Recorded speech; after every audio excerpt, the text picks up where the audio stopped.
কবর খুব একাকিত্বের জীবন।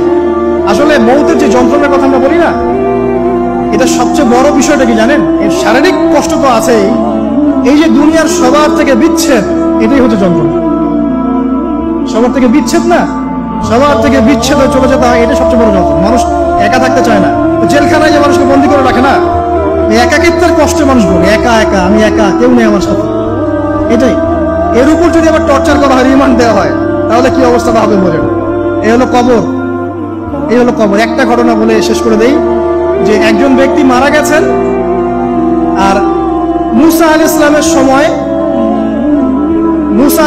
সময় বানু ইসরাইলের কোন এক নবী, আমি ঠিক নাম বলতে পারবো না যে কোন নবী, কারণ নামটা হাদিসে আসে নাই, কোন একজন নবী আল্লাহর কাছে দোয়া করছেন, আল্লাহ মৃত মানুষের সাথে আমার একটু কথোপকথন করায় দাও।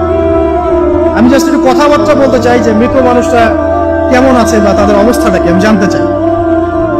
তো আল্লাহ পাক সেই ব্যবস্থা করে দিলেন।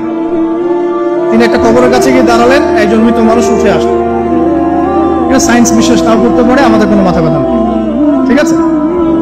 তো এবার তিনি তাকে জিজ্ঞাসা করছেন যে তুমি কেমন আছো, তুমি কেমন আছো, মুদ্রাকে জিজ্ঞাসা করছেন। তিনি বলছেন আজকে থেকে প্রায় 500 বছর আগে আমার মৃত্যু হয়েছে।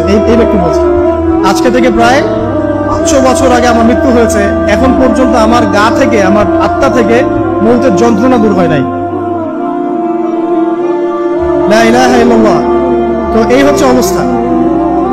আমরা ব্যক্তিগত চিন্তাটা আগে করি, নিজের ফিকির, নিজের কবরের ফিকির, নিজের এলেম, নিজের আমল, নিজের পরিবার, নিজের রিজিক। যাদের জন্য হারামে যাচ্ছেন, কেউ সাথে যাবে না, কেউ সাথে যাবে না, না আপনার গার্লফ্রেন্ড, না আপনার বউ বাচ্চা, কিচ্ছু না। এগুলো তো শুধু মায়ার বাঁধন, মায়ার বাঁধন না, মায়ার বাঁধন। যদি এগুলো নিয়ামত হয় আলহামদুলিল্লাহ, যদি এগুলো দুনিয়াতে আপনার ফিতনা সৃষ্টি করে, আপনি আসহাবুল কাহফ হয়ে যান। কথা বুঝতে পারছেন না? এরপরে যদি সামর্থ্য হয়, আল্লাহ পাক আপনাকে জ্ঞান দেন, আপনাকে পলিটিক্যাল পদ দেন, ইকোনমিক সেকশনে জ্ঞান দেন, ইত্যাদি ইত্যাদি, আপনাকে আল্লাহ যে সেকশনে রাখবেন সেখান থেকে দিনের খেদমত করবেন, পারবেন না ইনশাআল্লাহ? ডক্টর হয়েছেন, রোগীদের ফিস কমায় দেন, ট্রিটমেন্ট ইজি করে দেন। হ্যাঁ, ডক্টর হন, একজন ভালো ডক্টর হন, কসাই হন। ইঞ্জিনিয়ার হন, একজন সৎ ইঞ্জিনিয়ার হন, চোর হন। আপনি যেখানে থাকবেন সেখান থেকেই আপনি খেদমত করতে পারবেন। সবাইকে আলেম হতে হবে জরুরি না, সবাইকে দায়ী হতে হবে জরুরি না, এবং সবাই এটা হতেও পারবে না। এভাবে জাতি গঠন হয় না। আগে বলছি, বিভিন্ন সেকশনে মানুষ আমাদের লাগবে, এবং প্রত্যেকটা সেকশনেই তাওহীদপন্থী ইমানদার মানুষ লাগবে। ইবলিস যখন আদম আলাইহিস সালাম এবং হাওয়া আলাইহিস সালাম তাদেরকে যখন জান্নাত থেকে বের করিয়ে দেয়, প্রলোভন দিয়েছিল, মিথ্যা প্রলোভন, যে হাল আদুল্লুকুম, হে আদম এবং হাওয়া, আমি কি তোমাদেরকে জানিয়ে দিব, আলা শাজারাতিল খুলদি ওয়া মুলকিন লা ইয়াবলা, হে আদম এবং হাওয়া, আমি কি তোমাদেরকে জানিয়ে দিব এমন একটা গাছের ব্যাপারে, যেই গাছের ফল খেলে পরে তোমরা চিরস্থায়ী হয়ে যাবে এবং কোনোদিন মরবে না। এই যে চিরস্থায়িত্বের টোপ আর অমরত্বের টোপ, এই দুইটা টোপ দিয়ে আমাদের পিতা মাতাকে ইবলিস জান্নাত থেকে বের করে দিয়েছে। এখন পৃথিবীতে যত মানুষ পথভ্রষ্ট হচ্ছি আমরা, আমাদের এই দুইটা খাসলতের কারণে। আমরা অমরত্ব আশা করছি, আমাদের চলাফেরা দেখলে মনে হয় আমরা মরবো, পরকালীন কনসেপ্ট বাদ। একটা হচ্ছে চিরস্থায়িত্বের টোপ, ক্ষমতা, এই যে ক্ষমতার দাপট, এই দুটো আমাদেরকে কিন্তু পথভ্রষ্ট করছে। ঠিক একই অস্ত্র ছিল ইবলিসের। সূরা আরাফ পড়ে দেখেন, আমি কোনো কিছু বানিয়ে বলছি না। তখন আল্লাহ পাক বললেন যে ইয়া বনি আদম, হে বনু আদম, আদমের সন্তান যারা আছো, আমাদেরকে আল্লাহ পাক বলছে তোমরা শোনো, লা ইয়াফতিনান্নাকুমুশ শাইতান, শয়তান যেন তোমাদেরকে ফিতনায় না ফেলতে পারে। কামা আখরাজা আবাওয়াইকুম মিনাল জান্নাহ, ঠিক যেমন করে তোমাদের পিতামাতাকে শয়তান জান্নাত থেকে বের করে দিয়েছে। যেহেতু আমাদের পিতা আর মাতাকে শয়তান জান্নাত থেকে বের করে দিয়েছে, আল্লাহ পাক এই আদমের সন্তানদেরকে বলছেন তোমরা সতর্ক থেকো, তোমাদেরকে যেন শয়তান জান্নাত থেকে যেভাবে বের করেছিল তোমার পিতা মাতাকে, এমন করতে না পারে। আর কি করতে না পারে? ইয়ানজিউ আনহুমা লিবাসাহুমা লিয়ুরিয়াহুমা মিন সাওয়াতিহিমা। পড়ে দেখেন সূরা আরাফ। আল্লাহ বলছেন মনে দেখো আদমের সন্তানরা, ইবলিস কিন্তু শুধু তোমার পিতামাতাকে জান্নাত থেকে বের করেই দেয় নাই, বরং গাছের কাছে নিয়ে গিয়েছিল, ফল খাওয়ার সাথে সাথেই তাদের গায়ের পোশাক খুলে পড়ে গিয়েছে। তাহলে আমাদের পিতা মাতাকে জান্নাতে নগ্ন করে দিয়েছিল কে? সেই কথা আল্লাহ পাক বলছেন আদম সন্তানদেরকে, তোমরা সতর্ক থেকো, তোমাদেরকে যেন ইবলিস নগ্ন করতে না পারে, ঠিক যেমন করে তোমাদের পিতা মাতাকে করেছে। তাহলে এখন যে পুরো বিশ্ব জুড়ে নগ্নতার যে সংস্কৃতি চলছে এরা কার এজেন্ডা বাস্তবায়ন করছে বুঝতে পারছেন?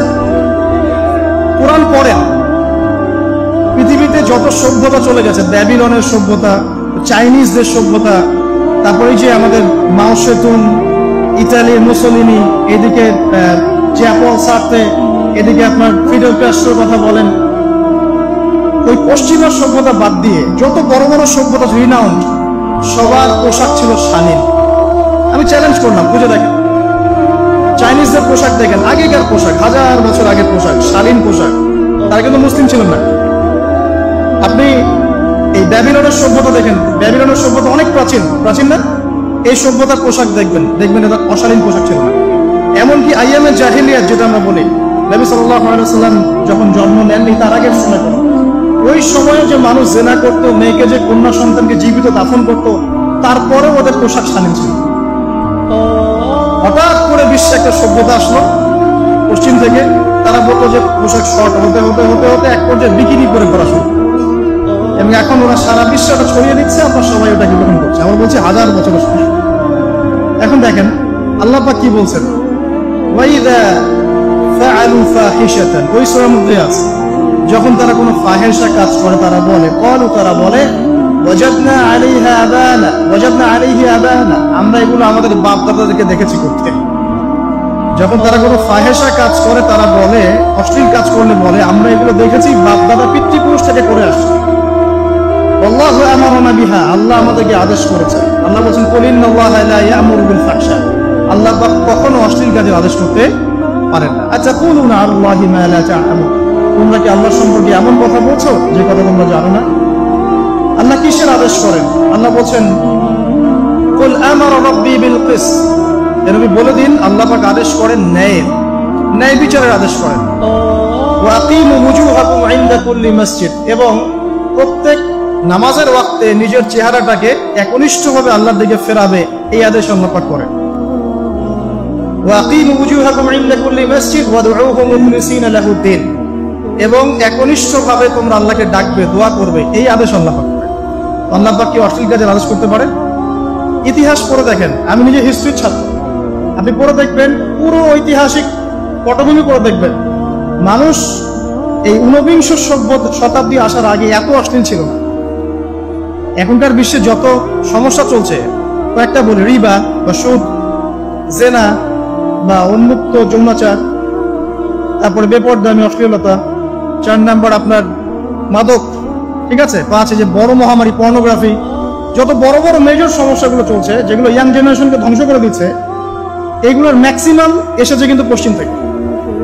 খেয়াল করে দেখবেন, এগুলো কিন্তু বাংলাদেশ থেকে আসে নাই, আসছে ভারত থেকে আসছে, পাকিস্তান থেকে আসছে, সাবকন্টিনেন্ট থেকে আসে নাই, এগুলো দেখবেন একটা নির্দিষ্ট জায়গা থেকে আসছে। তো এই কারণে আমাদের সতর্ক দৃষ্টি রাখতে হবে যে বস্তুবাদী উন্নয়ন সবকিছু নয়।